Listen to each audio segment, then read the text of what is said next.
আসসালামু আলাইকুম। এই যে বাড়িপুর মাছ নিয়ে এসে যে মাছ নিলাম, মাছটা কিন্তু তাজা আছে। আর এই যে মাটির তলকার আলু তুলেছি, এই আলু দিয়ে পাঙ্গাস মাছ কিন্তু আমার খাইতে মন গেছে। পাঙ্গাস মাছ বাজারেও যাওয়া হয়নি, আনা হয়নি, অন্য মাছ দিয়ে রান্না করে খাইছি। আজ বাড়িপুর মাছ আইছে, তাই যে নিলাম যে পাঙ্গাস মাছ দিয়ে আলু দিয়ে রান্না করব। এই মাছটার দাম হলো 300 টাকা। এত বড় পাঙ্গাস আমি নিয়ে না, কি জন্য আমার ছেলে ভালোভাবে খাইতে চায় না, তারপরেও ছোটো মাছ নাই জন্য এইটাই নেওয়া লাগলো। আর যে খোকসার পাতা দিয়ে ডললে পরে পরিষ্কার হয়, এজন্য পাতা দিয়ে ডলছে। পাতার ধান নাই নাকি?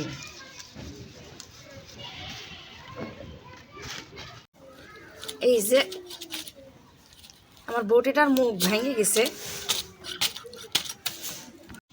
যাই হোক, কত যুদ্ধ করে মাছটা কাটা হলো জানেন, আমি কাটতে পারলাম না। পরে আমার ছেলে মাথাটা কেটে দিল, দেওয়ার পর গাড়ি যে আমি কাটতেছি।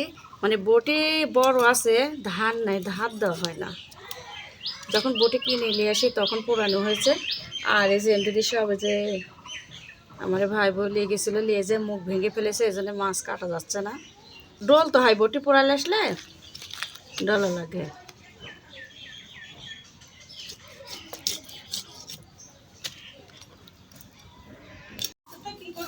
এই যে আলু কুটতেছি, এই আলু দিয়ে আমি মাছ দিয়ে রান্না করব।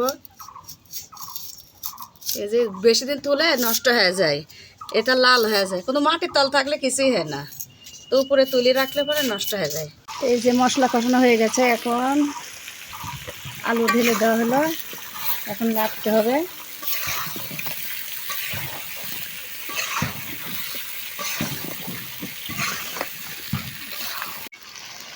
এই যে তরকারি কিন্তু কষানো হয়ে গেছে, এখন এর উপর মাছ দিয়ে দিব।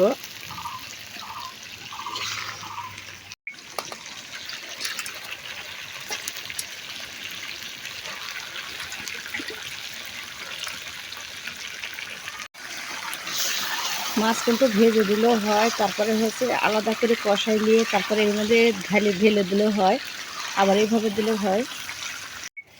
এই যে পানি দেওয়া হয়ে গেছে, এখন জাল জ্বলছে, জ্বলুক, এখন ঢেকে দাও। এই যে আমার তরকারি কিন্তু হয়ে গেছে, এখন নামাবো।